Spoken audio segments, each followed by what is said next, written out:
Olá, queridos irmãos, aqui estamos nós mais uma vez no nosso programa de palestras online da FEIC. E sempre que nós iniciamos o nosso trabalho, ele é iniciado com uma oração. Então eu convido a todos a me acompanhar nessa singela oração. Pai de infinito amor, de infinita misericórdia, de infinita alegria, amado Mestre Jesus, nosso sempre divino terapeuta, amado irmão Ramatiz, que da casa do grande coração nos envia tanto amor, tantos conhecimentos, amado irmão José, mentor desta nossa sagrada casa FEIC, que nos permite sempre fazer e receber a caridade. Amadas falanges espirituais, que estão sempre junto a nós, nos intuindo, nos ajudando. Nós, em nome de Jesus, rogamos a Deus que nos ajude, que nos auxilie, que nos oriente e que permita que nós possamos abrir esse nosso encontro de hoje, dando todos juntos graças a Deus. Bem, meus irmãos, a nossa palestra online de hoje, nós estamos seguindo o Evangelho segundo o Espiritismo. Estamos trabalhando o Evangelho, item por item, capítulo por capítulo. E nós estamos no capítulo 16, cujo título é Não se pode servir a Deus e a Mamon. E nesse capítulo 16, nós vamos trabalhar os itens 12, item 13, item 11, item 12 e item 13. E o título dos 3 itens é O Emprego da Riqueza ou O Emprego da Fortuna. E nós colocamos como subtítulo Aprenda a administrar os seus bens com Jesus. Esses itens que nós vamos refletir juntos hoje são instruções de 3 espíritos. O item 11 recebe instruções do espírito Chevreul, que viveu na França entre 1768 a 1836. E com 22 anos, ele se ordenou padre. E quando desencarnou com 63 anos, ele já havia recebido o título de cardeal. E ele passou as suas instruções para Kardec 25 anos depois da sua morte. Ele realizou um trabalho pastoral na diocese de Le Mans, na França. Depois ele se recusou a apoiar a Constituição Civil do Clero, então ele foi preso num convento, o convento dos Cordeliers. E aí ele conseguiu escapar da prisão e ele foi para a Inglaterra. Interessante a gente conhecer tudo isso desse espírito, né?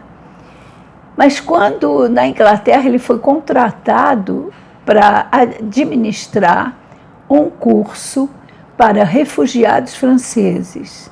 Depois ele foi para os Estados Unidos, para Boston, e ele chegou a ser o administrador apostólico da Arquidiocese de Nova York.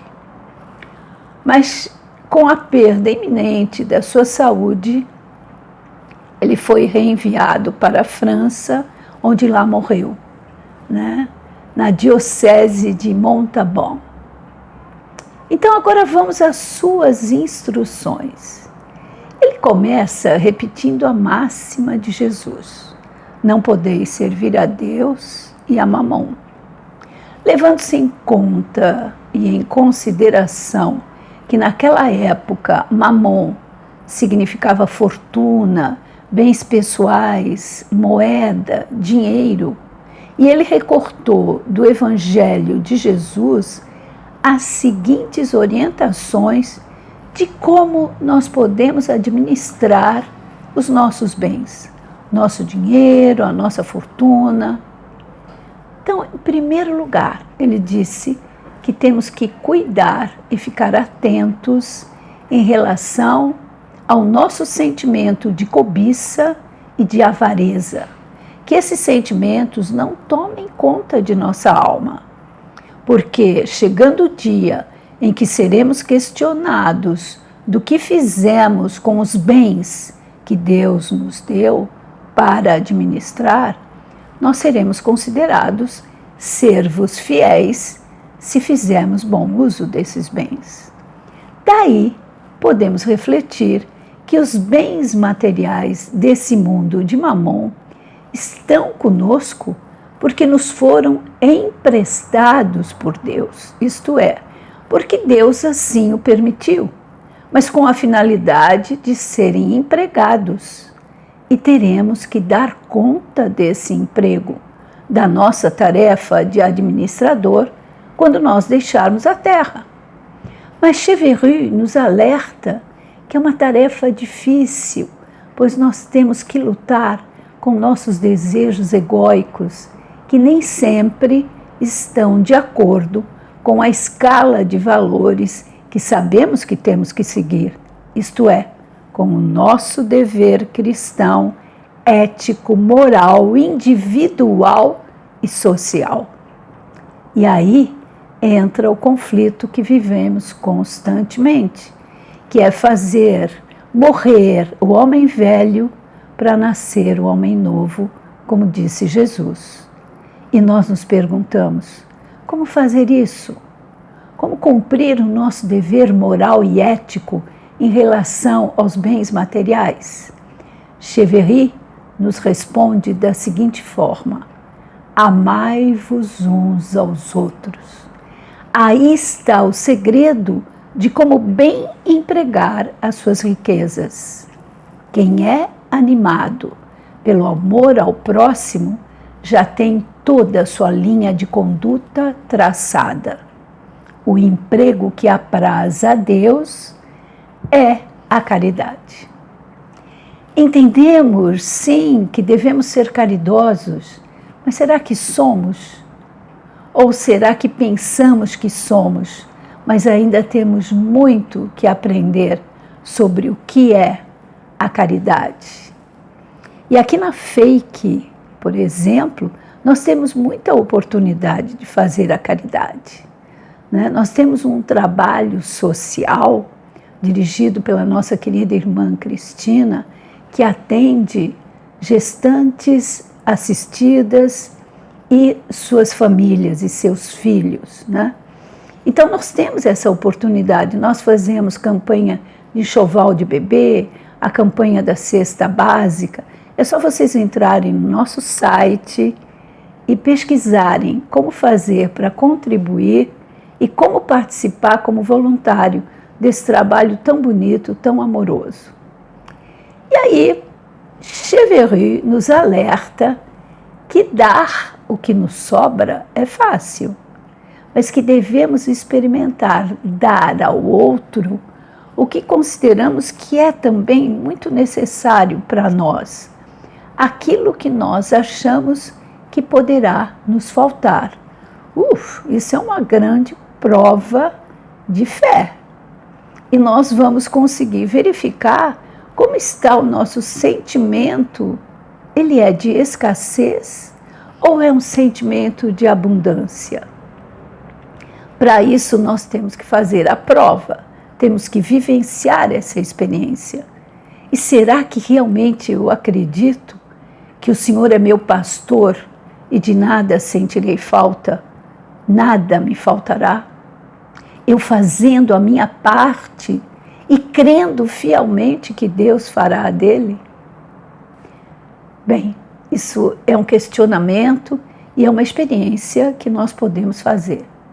Cheverus, em seguida, e para finalizar as suas instruções, nos deixa uma mensagem muito bela e importante. Ele diz o seguinte: alivia o teu irmão primeiro e se informa em seguida se o trabalho, os conselhos, o próprio afeto não serão mais eficazes que a tua esmola. E o que ele quer dizer é que junto com a riqueza material, com o dinheiro, com a roupa, com o abrigo, nós devemos levar ao nosso próximo o que temos dentro de nós. Aquilo que a traça não come e a ferrugem não destrói, como diz Jesus. Devemos levar ao próximo o nosso conhecimento moral, ético, cristão, alicerçado no Evangelho de Jesus e o nosso maior tesouro, o nosso amor. Aquele amor que é incondicional, onde amamos a semente divina que está dentro de cada um dos nossos irmãos assistidos, aqueles que chegam até nós em busca de ajuda. Echeverri termina com a seguinte instrução, nos dando a orientação: espalha sobre os teus irmãos os tesouros do teu amor, e eles frutificarão. Joana de Ângeles, no seu livro Amor, Imbatível Amor, nos ensina que uma onda de afeto, ela estimula os neurônios a produzir enzimas que são responsáveis pela harmonia do nosso sistema nervoso central. O amor proporciona alegria de viver e estimula a multiplicação de imunoglobulinas que preservam o organismo físico de várias infecções. Nós nos tornamos mais saudáveis, inclusive fisicamente, quando desenvolvemos a arte de amar. Essas são as palavras de Joana de Ângeles. E Jesus deixa claro para nós da importância do amor em nossas vidas, quando ele diz: nisto todos conhecerão que sois meus discípulos, se tiverdes amor uns aos outros. O amor que Jesus pede não é uma teoria, não é uma doutrina. Ele se manifesta na vida, em todos e em cada um dos aspectos da nossa existência. Portanto, vamos aprender com Jesus a administrar os nossos bens materiais, esse aspecto da nossa existência, com amorosidade, estruturados pelo seu Evangelho. Bem, e as instruções do item 12 do nosso tema são de um espírito protetor da Cracóvia, de 1861. Não temos a sua identificação, só um espírito protetor. Só ou tudo é um espírito protetor. E ele nos orienta a ficarmos atentos ao fato de aproveitarmos bem o tempo da nossa breve reencarnação, pois a maioria tem uma constante preocupação com o seu bem-estar material e de sua família, não desenvolvendo o bem-estar espiritual, que é o que importa. E ele assinala o seguinte: muitas vezes, aqueles que por um amor exagerado pela fortuna e pelo prazer que ela proporciona, sujeitam-se a um trabalho penoso e se gabam de uma existência de sacrifício e mérito, eles agem como se trabalhassem para os outros, para a comunidade, mas ao contrário, eles trabalham para si mesmos, egoístas que são, para atenderem às necessidades exageradas da vaidade, do seu orgulho, do seu status, e negligenciam o atendimento aos irmãos necessitados, faltando ao trabalho fraternal de caridade. Quantos casos que nós vemos hoje nas clínicas, nos consultórios de psiquiatria, de psicólogos, casos de da síndrome de burnout, e que se trata da manifestação do estresse crônico sentido exclusivamente no local de trabalho. Inclusive, a principal causa da doença é o excesso de trabalho. E para quê? Portanto, essa síndrome, É comum em situações de trabalho desgastante, que demandam muita competitividade ou responsabilidade. Em alguns casos, pode acontecer também com profissionais que se sentem incapazes de executar trabalhos para os quais são designados. Então, nós temos que saber, portanto, administrar o nosso trabalho e o fruto do nosso trabalho, de forma que ele não nos adoeça. Entendemos, ouvimos desde criança os nossos pais dizendo que nós devemos estudar para arrumar um trabalho que nos faça ganhar um bom dinheiro para que nós sejamos felizes. Ora, lê do engano, como se a felicidade estivesse ligada ao dinheiro, às posses materiais. Mas a nossa essência diz que não. Por isso, observamos na atualidade pessoas diplomadas que se sentem extremamente infelizes, que deixam cargo e posição social para viver modestamente, mas de forma gratificante, podendo desenvolver o lado espiritual da existência. Outras que sempre viveram em grandes cidades se transferem para cidades menores, para o campo, em busca de uma vida simples, saudável, realizando também trabalhos voluntários que beneficiam a comunidade.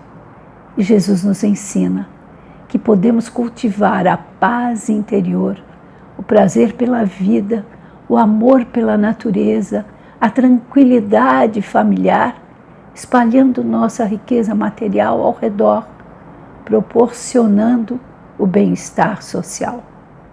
A riqueza material nos dá a oportunidade sagrada de vivenciarmos a caridade e a abnegação e a desenvolver a sensatez necessária para usarmos bem a riqueza material a que temos acesso.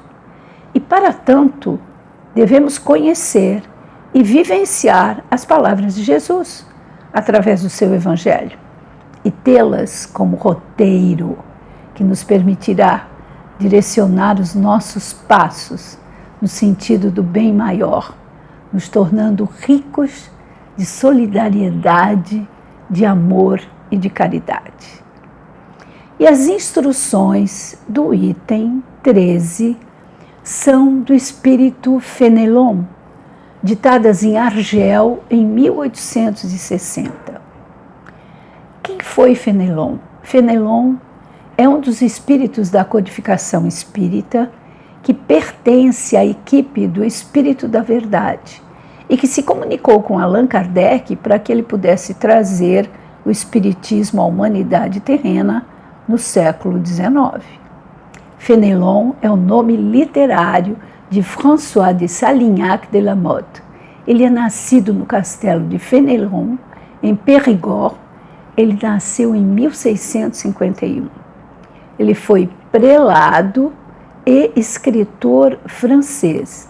Ordenou-se sacerdote em 1675 e passou a dirigir uma instituição que tinha por objetivo educar jovens protestantes convertidas ao catolicismo. Aos 44 anos, ele se tornou arcebispo de Cambrai. É autor dos livros maravilhosos: Explicação das Máximas dos Santos, As Aventuras de Telêmaco, Fábulas, Diálogo dos Mortos, O Exame de Consciência de um Rei e Cartas sobre as Ocupações da Academia Francesa. Fenelon, ele aparece nos livros básicos da doutrina espírita em vários momentos. Ele assina os prolegômenos do Livro dos Espíritos e a resposta à questão 917, onde considera o egoísmo como a mais difícil das imperfeições humanas de se superar. Em O Evangelho segundo o Espiritismo, ele se apresenta em vários momentos discursando acerca da revolução moral do homem, como, por exemplo, o emprego da riqueza. E o livro dos médiuns, ele está no capítulo das dissertações dos espíritos, e ele desenvolve acerca de reuniões mediúnicas e a multiplicidade dos grupos espíritas. Enfim, suas orientações são muito importantes para nós, que desejamos aprender a administração de nossos bens, guiados por Jesus. Ele começa esclarecendo que, sendo o homem depositário, o gerente dos bens que Deus entrega em suas mãos, ele será cobrado sobre o emprego que tiver feito deles em virtude do seu livre-arbítrio. E o que seria o bom emprego e o mau emprego desses bens que Deus entrega em nossas mãos? E Fenelon explica que o mau emprego é quando usamos os nossos bens somente para nossa satisfação pessoal. E bom emprego é quando usamos os nossos bens para beneficiar os outros que deles necessitam. Com isso, estamos realizando a boa aplicação da fortuna através do desenvolvimento da nossa caridade, da nossa beneficência. Mas interessante que ele nos alerta que devemos ajudar os miseráveis, sim, mas que temos, sobretudo, o dever de prevenir a miséria. E aí que encontramos a verdadeira missão das grandes fortunas, tornando possível todo tipo de trabalho, proporcionando ao homem a possibilidade de ganhar o seu pão com dignidade, enquanto que a esmola, segundo Fenelon, humilha e degrada. Fenelon faz uma analogia bem interessante, dizendo que o homem concentra em suas mãos uma fortuna e ele deve se comportar como uma fonte de água viva que derrama em torno de si a fecundidade e o bem-estar.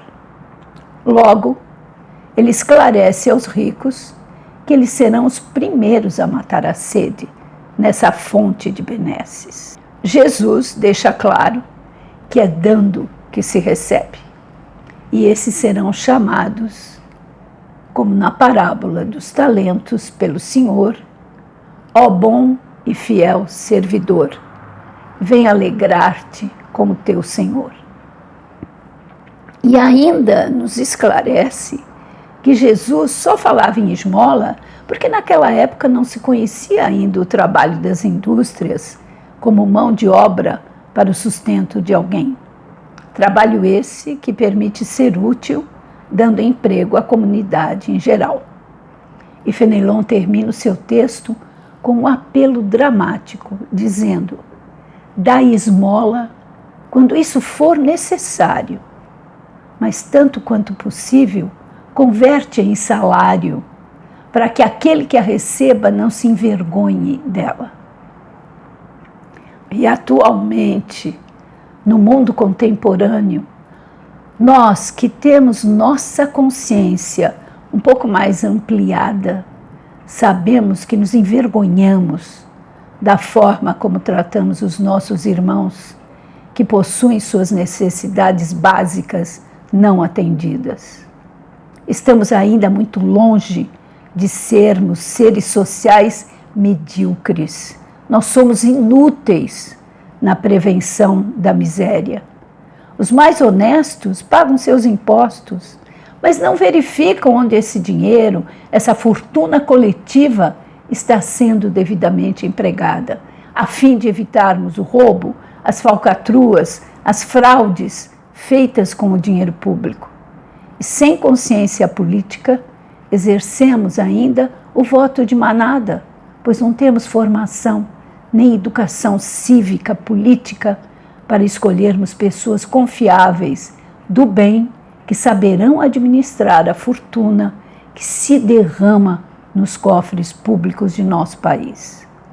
Isto sim nos envergonha diante do nosso querido Mestre Jesus, que desde 2023 anos atrás vem nos ensinando o caminho para o nosso desenvolvimento espiritual, de forma a nos transformarmos em homens dignos de pertencerem a um planeta de regeneração, onde o mal ainda estará presente, mas o bem sobrepujará o mal.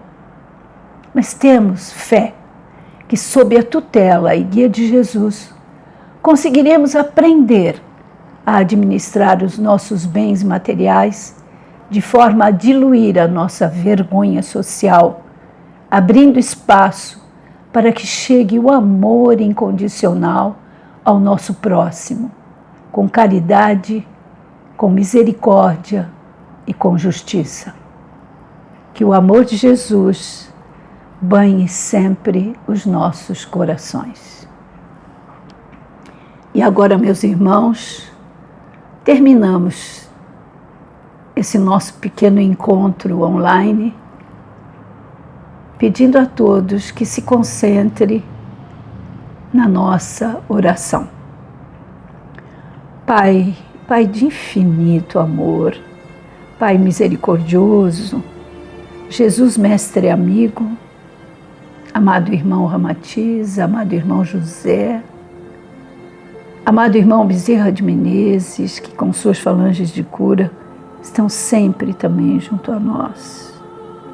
Juntos louvando a Deus, nós rogamos que os bons fluidos que sentimos agora sobre nós, que eles se expandam sobre os lares da nossa cidade que tanto necessita, do nosso país, de todo o planeta Terra e seu orbe, para que nesse instante, cada coração e mente de irmão encarnado ou desencarnado possa se sentir amado, protegido e iluminado. E assim, felizes, pedimos a todos, mas sobretudo a Ti, Pai Criador, permissão para encerrarmos o nosso encontro de hoje, dando juntos graças a Deus. Graças a Deus, meus irmãos. Muito obrigada. Eu sou muito grata pela atenção e pela paciência de vocês nesse nosso encontro. Que hajam outros, que hajam vários, e que a gente possa se encontrar sempre nesse encontro de tanto amor, falando sobre a palavra do nosso querido Mestre Jesus. Fiquem com Deus.